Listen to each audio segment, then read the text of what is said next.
بعض احباب سوال کرتے ہیں کہ صلاۃ التسبیح کا کیا طریقہ ہے، تو اس کی فضیلت اور طریقہ بیان کرنے سے قبل ایک اہم مسئلے کی طرف توجہ کرانی ہے کہ لوگ اکثر دیکھا گیا ہے کہ لوگ فرائض مکمل نہیں کرتے اور نوافل کی طرف جاتے ہیں۔ نوافل نماز اشراق، نماز چاشت، اوابین اور تہجد اور دیگر نوافل ان کے بڑے فضائل ہیں، احادیث میں آئے۔ لیکن ایک حدیث یہ بھی ہے کہ آقا مولا علیہ السلام، حدیث کا مفہوم ہے کہ حضور علیہ السلام نے ارشاد فرمایا کہ جو فرائض کو چھوڑ کے نوافل کی طرف بھاگے، اس کی مثال اس حاملہ عورت کی سی ہے کہ جس نے 9 ماہ اپنے بچے کو پیٹ میں رکھا، 9 ماہ بچے کو پیٹ میں رکھا، اور اس کے بعد رزلٹ کیا آیا، نتیجہ کیا نکلا کہ اس کا بچہ مردہ پیدا ہوا۔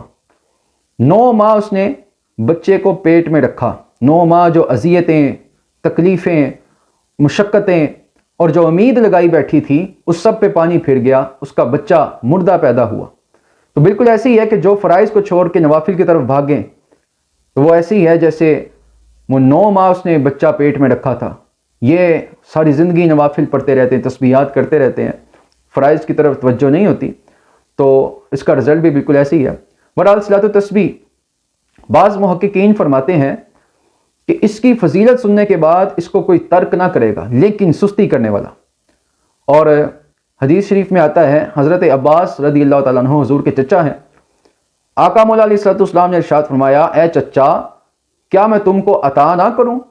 کیا میں تم کو بخشش نہ کروں؟ کیا میں تم کو نہ دوں، تمہارے ساتھ احسان نہ کروں؟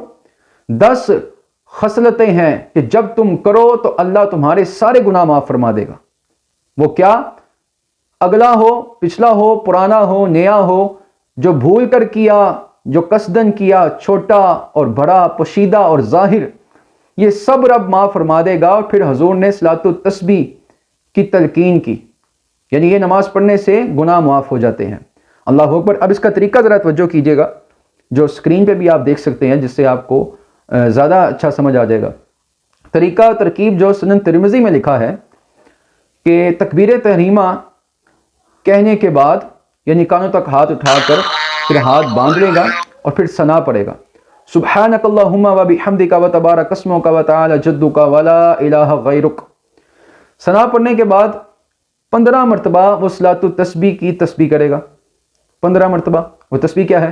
سبحان اللہ والحمد للہ ولا الہ الا اللہ واللہ اکبر۔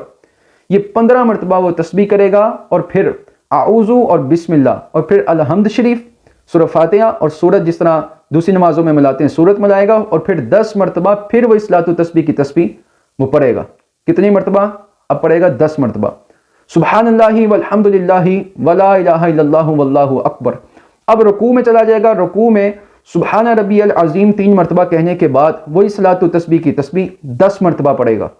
اب وہ قومے کے لیے جب کھڑا ہوا، قومے میں جب گیا تو وہاں سمیع اللہ لمن حمیدہ ربنا لک الحمد، یہ پڑھنے کے بعد پھر 10 مرتبہ صلاۃ التسبیح کی وہی تسبیح پڑھے گا جو پہلے بیان ہوئی۔ اب سجدے میں جائے گا، سجدے میں سبحان ربی الاعلیٰ کہنے کے بعد 3 مرتبہ کہنے کے بعد وہی صلاۃ التسبیح کی تسبیح 10 مرتبہ پڑھے گا، اور پھر جب سجدے سے اٹھے گا یعنی جلسے کی حالت میں وہاں بھی 10 مرتبہ صلاۃ التسبیح کی تسبیح پڑھے گا۔ دوبارہ جب سجدے میں جائے گا تو سبحان ربی الاعلیٰ 3 مرتبہ پڑھنے کے بعد پھر صلاۃ التسبیح کی 10 مرتبہ وہ تسبیح پڑھے گا۔ تو یہ ایک رکعت میں 75 مرتبہ اس نے صلاۃ التسبیح کی تسبیح پڑھی، سبحان اللہ والحمد للہ ولا الہ الا اللہ واللہ اکبر، ایک رکعت میں 75 مرتبہ پڑھی، اور کل 4 رکعات وہ پڑھے گا اسی طرح۔ تو 4 رکعات کی جو تسبیحات ہیں وہ 300 کل بنتی ہیں۔ تو اللہ تعالیٰ آپ کو اور مجھے عمل کی توفیق دے۔